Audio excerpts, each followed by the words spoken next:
Now, if I can get these dogs to quit making their little noises. Hard to do with a pack of dogs. Thank you.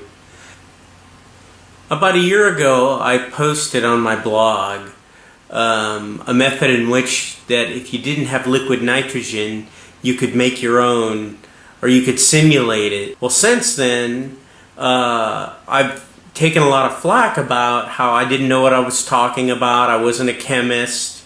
Obviously, the people throwing stones didn't know what the hell they were talking about. The blog entry went something like, you know, me and a bunch of my friends were sitting around the room bragging about how, you know, the hottest chick we just shagged the last weekend.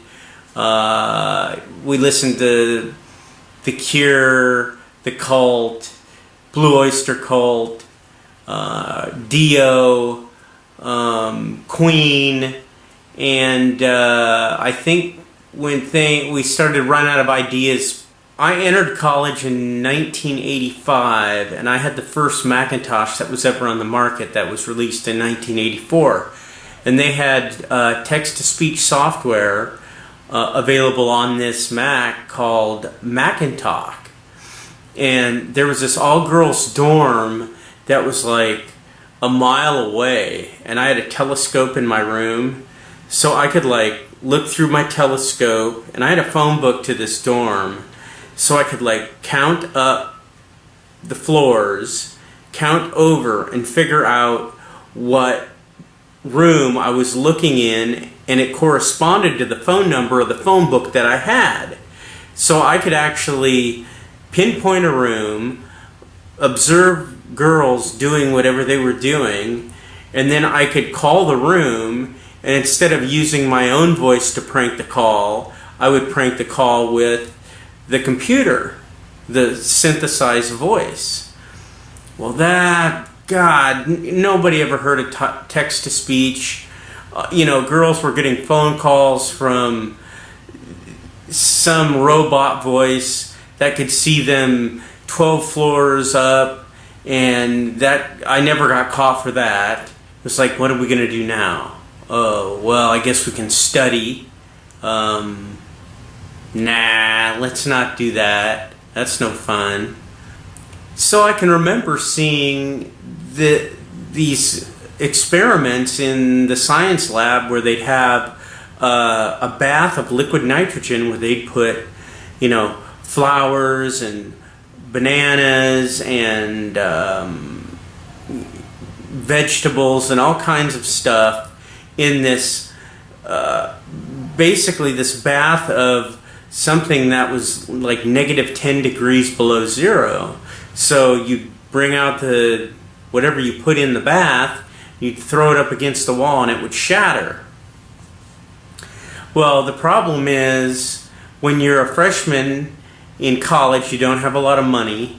It's hard to get, you know, how do you sneak in a cryo box full of liquid nitrogen for one? I came up with this idea of what you do is you take acetone and you'd pour it on top of dry ice. Now, dry ice has a temperature, a room temperature of 110 degrees below zero, and acetone, which is really cheap and it's a byproduct of distilling spirits, believe it or not, has a freezing point of negative 40.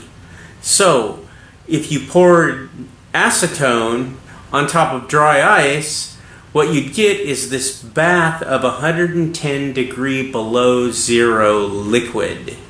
The only thing is it's very dangerous. Number one, it's flammable as hell. So don't be smoking cigarettes around it. Number two, it causes instant frostbite. So, but, you know, we weren't concerned with those dangers back when I was 18 years old. So we put our flowers, our fruit, or whatever, and shattered them up against the wall.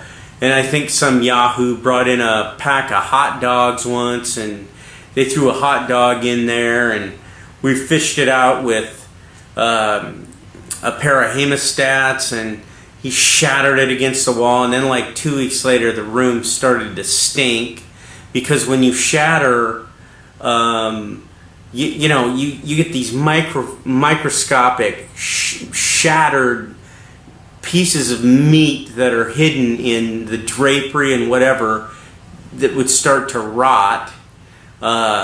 So don't use meat when you do this trick. But anyway, all the other stuff was a lot of fun. And, we got bored of it soon, and somebody would burn themselves because they touched the liquid because it was too cold, and nobody lost a fingertip or anything, thank God.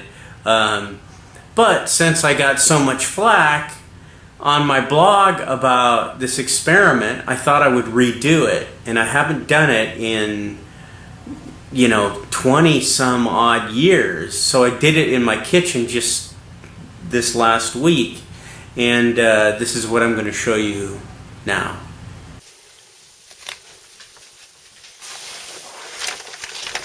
As you can see here, what looks like a pot of boiling water is actually a pot of 110 below zero acetone with a bunch of vegetables in it. And the vegetables are 110 degrees below zero, so they are ready to shatter. And that is what we're going to do right now.